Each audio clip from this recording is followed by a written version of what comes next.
As always, our goal is to help you to achieve the best possible results. As always, we want to welcome and thank Attorney David Bizarre from the Bizarre & Associates law firm in East Providence, who continues to weigh in on the various topics that we present. And together today, we would both like to welcome our special guest, Sue Babin, who serves as chairperson for the Rhode Island Village, the Village for Rhode Island Foster and Adoptive Families. She joins us, welcome. She joins us today because we're going to talk about foster care, kinship care, adoption. In fact, May is National Foster Care Awareness Month. So we understand that child welfare systems vary from state to state, but they are generally coordinated by public agencies such as either a Department of Social Services or Department of Children and Families. Always there's someone as a caseworker who's supposed to oversee the safety and well-being and the permanent living conditions for the child. But what happens when they decide that the place that the child is living is no longer deemed safe? Who does the child go to? How do you decide? What are the systems in place to enable that to happen? And what are some of the pitfalls and trappings? What are the legal issues about custody? We're going to cover that today. I think that probably the best place to start is, let's start with you, Sue. Tell us about what you do, how you get involved, and how you serve in this context. Thank you, Deb and David, for having me on the show today. I really appreciate it. The Village for Rhode Island Foster and Adoptive Families is a grassroots community organization that was set up specifically by 4 individuals who were foster families themselves. And they found that talking to one another, talking to other family members, was probably the best route to go, because when you walk in the shoes of someone that's already had that experience, you can get your questions answered sooner. So they formed an organization specifically to provide support to other foster families and adoptive families within Rhode Island. So that was in 2016. The organization has grown to run a number of statewide support groups, both in person and online. We have an open closet, which is a resources for families, like diapers and toys and small equipment, cribs and high chairs and car seats and things like that. We also run a couple of different other activities, such as big statewide family events, so that children from other foster families can meet other children and families can connect with other families. And we run some specialized training programs. One of those programs is called the Incredible Years Training, which is a specific behavioral training to help people to utilize positive supports in raising a child. So I understand this factoid. Nationally, 45% of 407,000 children in foster care systems are placed in non-relative families' homes. 34% are placed among relatives. Obviously, both need support. So how does an organization such as yours get involved? How does someone actually decide that there's a problem and that child can't be with the parent or parents? How does that take place? And David, we're going to need you to weigh in a minute too. Typically what happens is someone makes a call to the Dcyf hotline that they're concerned about a child or the living arrangement that they're in.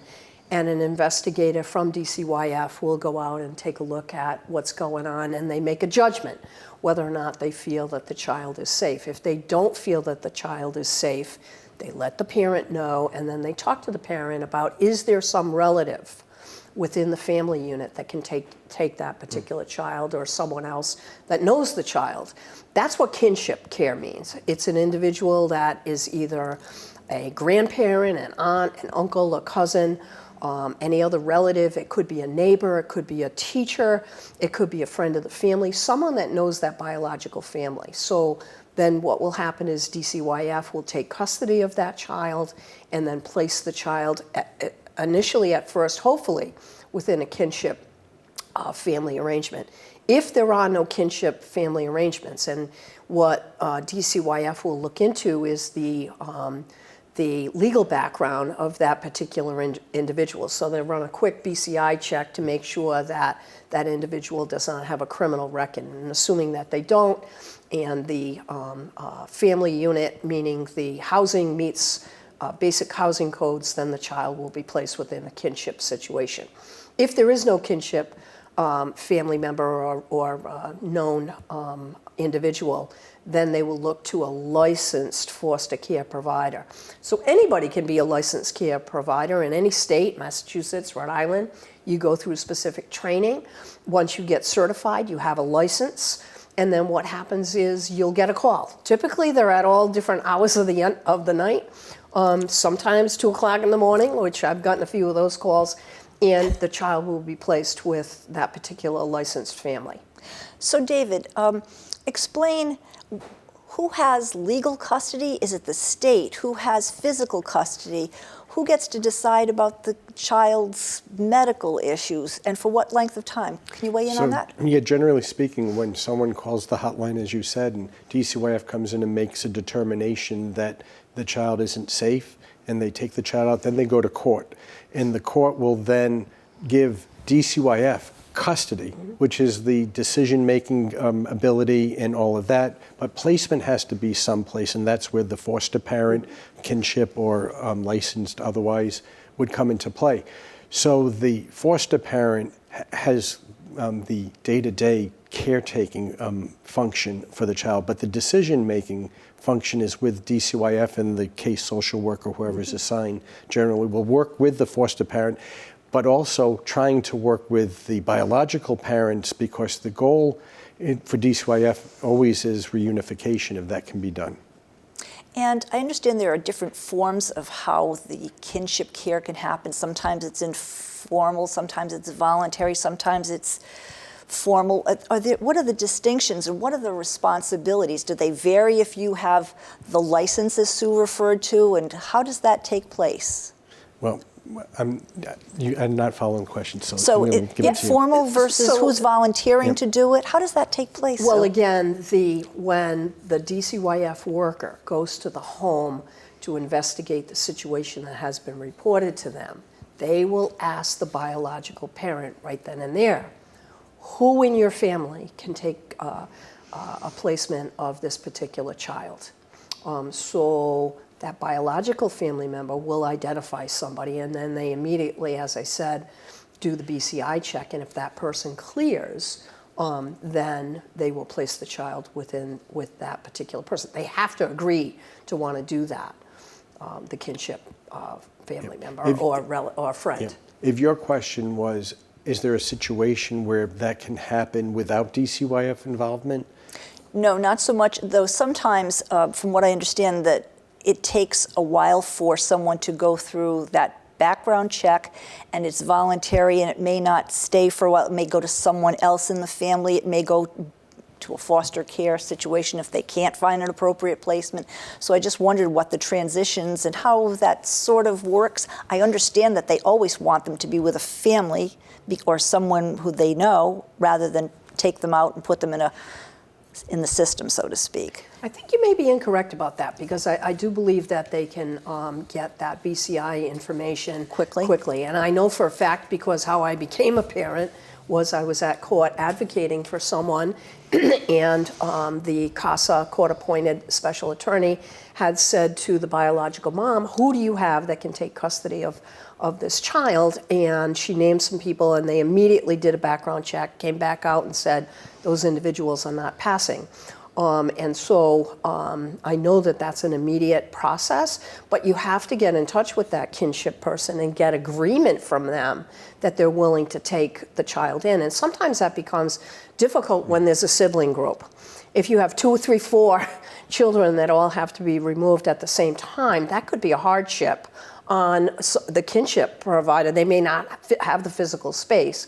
And so sometimes there is a very short time period that the children may go somewhere else until that is organized. However, that's really not as frequent as you were kind of presenting that initially. And we weren't sure, and I wasn't sure about that, and I wanted to have you have an opportunity to present it. It seems very likely, as you were saying, sometimes you get the call in the middle of the night. Sometimes grandmother who might be likely to spend some time with the child is not really prepared to suddenly have to take full possession of the child and all of its needs. Is this when your organization can get involved? And how does someone find out about your organization in the first place, Sue? Very good questions, Deb. So when DCYF brings the child over to you as the caregiver, they give you a sheet of paper with some resources on it. One of those resources that's on that piece of paper is, in fact, the Village for Rhode Island Foster and Adoptive Families. And so we have our phone number on there, our website, our Facebook page, so that people can immediately contact us, as well as other organizations such as Foster Forward and other community organizations that are there as well. Because when the child comes to you, sometimes they don't come with a lot of clothes. Sometimes they only come with one set of pajamas, and maybe some clothing for 1 or 2 days. So you immediately need some resources, and you want to look to those community organizations. Foster Forward, for example, has a community storefront on the Pawtucket line where people can go and get clothing for free. So there are some other resources out there besides the Village that also assist people right away. But we want to connect those families with other families. And so, again, they can go to our online support groups or they can participate in it. Right now we're doing mostly Zoom support groups. Our groups are just starting to meet again in person. And when we meet in person, we provide a meal for the kids. We provide children's activities, babysitters, and so the families can be in a separate room to bring up whatever questions they might need to ask. Good. And so, David, we've talked about guardianship before, and you mentioned earlier that there's always a goal to reunify the family if that's possible. What happens when there are kinship families, a relative rather than fictive, someone who's the coach or teacher who comes into play? How often or how do you handle a situation where someone else wants to get into a battle or a fray or something that's contentious about who's going to have guardianship, some legal choices to make for that child, and they don't think that that kinship family is the right person? How does that play out in a court? So that's why there I are hearings all the time. If your question was, can this be done outside of DCYF in that type of situation? And the answer is, if a parent can't take care of a child for whatever reason or has some other issues and has a relative who's willing to step in, you can do a guardianship in probate court by agreement. However, if at any point in time that becomes contentious, most cases the probate judge will tell the people this case no longer belongs in probate court because we're not equipped to do a contest without DCYF involvement or other investigative tools that the family court might have. So the case either needs to be brought to family court at that point. In rare occasions, I've seen some probate judges who will listen to the situation. I gave my child to my mom because I couldn't handle the child, but I've recovered, I'm fine now, I want the child returned to me. A probate court judge might listen to the evidence on that type of situation and determine whether or not the child should just be returned home.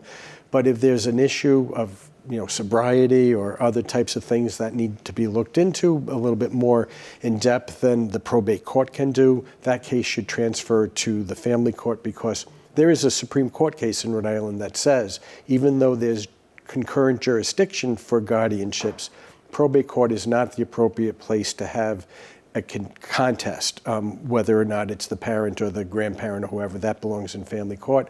Then it becomes a DCYF case usually. So at that point, if the parent or grandparent who has the child has a concern where the mom or dad is coming to take the child back, isn't really recovered, I would say call the hotline, get DCYF out, let DCYF give you the now kinship placement while we go to family court and open up a case to determine what can be done. That's how a case might be opened up outside of DCYF in a family court in the first place. So as David's starting to mention this process, Sue, apart from providing the diapers in a pinch, your group also, I understand, serves as an advocacy group, and from what we understand, in almost any state, there are difficulties wending your way through the process. So as an advocacy group, what's involved with that process and navigating the process with DCYF? In the last year, DCYF organized with support from the Village and other groups out there a family advisory council. We meet every other month with the director of the department and the key administrative staff.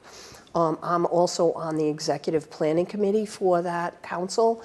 And so I bring to that meeting the issues that families have brought up to us through our support groups or any of our family events that we have, and try to look at themes. What are the theme areas? What are the difficulties that these families are having within the system? As a matter of fact, with our next meeting, which will be in June, is on the roles and responsibilities of CASA, the court-appointed special advocates, because there's a difference with different families in terms of how that process works and what those roles are. So we're bringing that particular organization to our meeting to be able to answer questions that families have. It seems like there's an awful lot that's involved. There's the joy of taking care of a child and watching them grow up and guiding them, and I imagine if it suddenly becomes your charge, it's somewhat daunting. So having a group such as you have in Rhode Island, and that there are similar ones of kinship family group supports in other states. You're an adoptive family person yourself. You have two wonderful children. Is it really a daunting thing? I'm sure you want to recruit. You need more families to take the children on, short-term, long-term. Is it really that difficult, or can you help them, the families, make it easier so that they can focus on just taking care of the kids versus all of the sundry things that are so difficult and challenging at times? Raising children is probably the hardest job that anybody will ever have in their lifetime, but it's also the most rewarding. You know, there are hundreds of children out there that come into DCYF care every year, and one person can really make a difference by stepping up to the plate and saying, yeah, I want to provide a stable home and loving home for this child in order to help them to learn and grow. It is a huge, huge responsibility, and that's where support from other family members is really valuable.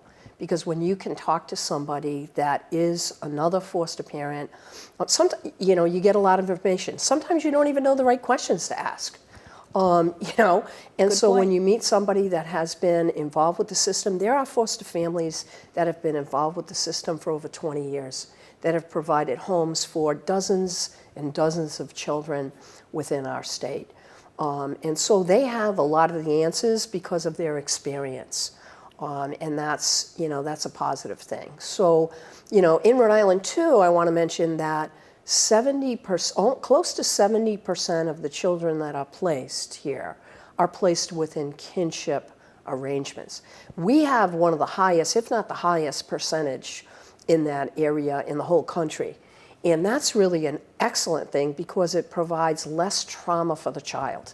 Can you imagine what it must be like to leave your home and go to live with somebody that you don't know? Yeah. Even though they want to open up their home and their hearts to you, it's a stranger. So when you can go with someone that you know in some way, or it might be a relative, that's way less traumatizing for the child.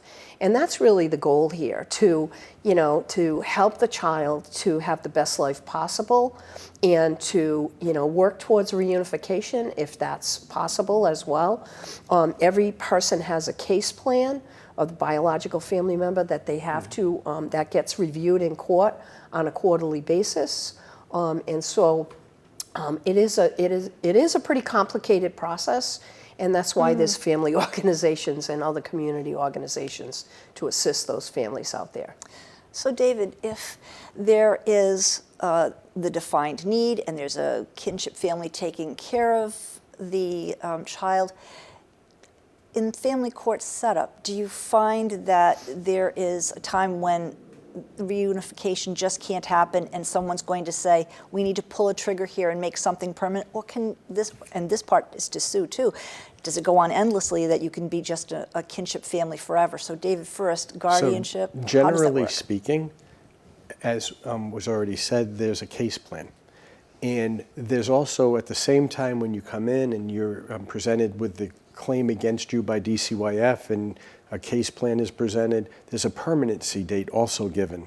And usually it's about a year after the first time you've been in, because the court really wants to see either the plan is going to work or there's going to be an end date. And so the permanency date is really the goal. Let's get this reunification done by the person who has a case plan, following the case plan and executing what they need to do so that there can be a reunification. But if there's no progress towards that, then the court will have a termination of parental rights hearing, and that's the permanency that happens, where that's usually executed, and if the foster parent is in a position to adopt, there'll be an adoption. Sometimes they resolve them with guardianships, but sometimes it needs to be done with the termination when the parent is just making no progress. Quick other question I wanted to follow up with. There's guardianship, and in that situation, someone might have legal control over what that child does. Is there often a difference when one is a guardian, one sibling might be a guardian, and the other one has the physical custody in another location? I've read of that happening. What's your experience? How often does that happen? Where one might be better suited to take care of the child, but maybe not know best what its medical needs are, or more likely to be signing off on whatever legal papers. Do you find that they're one and the same more often than not? Well, that's where the caseworker comes in, because the caseworker who comes out to visit with you as the family on a monthly basis is really involved in all of the medical background information on that particular child. And as foster parents, we do try to make sure that the biological family is involved in any medical decisions, goes maybe on even the medical appointments. So there's an agreement right from the beginning as to how those medical issues will be addressed. If something comes up that's an emergency, the first thing that the families need to do is contact DCYF. So that's really, they're really the point person on that. But it is typical that the foster family will be involved in those day-to-day medical decisions, and anything major, the biological family would be consulted. If we're thinking about the importance of kinship families and fictive families, relationships, when is it the best time for someone to think about getting involved? Obviously, they don't get a vote if someone calls at 2 in the morning. But if you are just a parent and you see that, or a grandparent, and you see that something might be questionable or beginning to be a problem, should you get ahead of it? Should someone reach out to DCYF first, reach out to an organization such as yours to see what's involved and what should I do next? What are your thoughts about that? I think that's really hard for kinship people, because most of the time people don't really think along those lines. But people that want to get involved as a foster care parent, one of the ways that they can get involved initially is come to one of our family events. Volunteer at one of these events. You'll see all of the fun that people have. You can talk to other foster family members. You can also get certified as a respite provider. So like, for example, when I go on vacation, I need somebody to take care of the 2 children that I have, I would go to a respite provider. So you can get involved that way, or you can say, hey, I'm available on one weekend a month, or I'm available on this particular night. You can put it out there to foster families that you're available for babysitting. So that kind of gives you a little bit of experience with some children and talking with some other foster families. You can go through the training beforehand so that you get trained and meet other families, attend any of those support groups that I mentioned earlier. When it's a family member and you are visually seeing something that you suspect is abuse, you're obligated under the law in Rhode Island and in any state to report what you think is happening or what you know is happening. And then DCYF in either Massachusetts or Rhode Island or whatever state will immediately investigate that claim and keep your report as confidential so that no one knows who the reporting person is. Good to know. Good to know. You said earlier that raising children, being a parent, is very difficult but very rewarding. With the overlay of being a foster parent doing that and all those things, your group can really help alleviate that part of the issue as to all the things you have to do as a foster parent and all the things you need to know. Yes. And that's why we say it takes the village. It takes a village. Exactly right. That's where that was even developed Yeah. from. That whole point of you can't do anything Right. all by yourself. Correct. You really need support. So we often talk about the best day in family court being the adoption day. If reunification can't happen for whatever reason, and there becomes a guardian, is necessarily adoption, where does adoption fit in to that context? So it may not be the best day for the biological families, and it may not be the best day for the child because the child is removed from their family. Yes, and so that is a lifelong trauma that child will go through. Open adoption is an awesome process because then there's a relationship that continues between the child and their biological parent, which is what I have with both of the children. And as David had said earlier, with the case plan, people are going to court on a quarterly basis. So that particular biological parent knows that they're making progress or they're not making progress because both the social worker, the CASA person, and the judge will be commenting on how they're moving along with their plan. And they may continue that situation for a couple of years. So even though there is a permanency date projected for 1 year, sometimes it goes to 3, 4, and sometimes even longer than that. Really? Before some sort of permanency will happen, either reunification or adoption. And David, there are times that you've presided over or you've been involved with adoptions. The judge do you want to- presides over them. I've represented clients who You've have gone through the process. And in representing clients, that's in a private situation. What does DCYF do relative to having an attorney help with adoptions if it goes that way? DCYF will pay a certain, I believe it's $400 towards the cost of an attorney, and typically the parents will get on the support line and say, oh, I need a lawyer, does anybody know anybody? And they'll write a name in the chat or whatever the case may be. And there's some lawyers that do this on a routine basis for families. And so the lawyer will meet with the family and talk about what the terms, possible terms are for, what the typical terms are within an adoption decree, and see if he can get or she can get agreement from both the foster family, and then the biological family has to agree to the terms as well. If they don't agree and they don't want to have an open adoption, then they go the full boat and actually go through the, what do they call it? Termination. Termination, Yeah. right. And so it's like a judge with a jury, and they have to present their case, and they have to really indicate why they think that they should have custody of that child. So most of the parents are at that point advised by their social worker, look, I don't know if you're gonna make it through this, but it's certainly your choice what you want to do. And so that's why most of the families do agree to some sort of an open adoption process if it gets to that point where termination it looks like is going to happen. Good to know.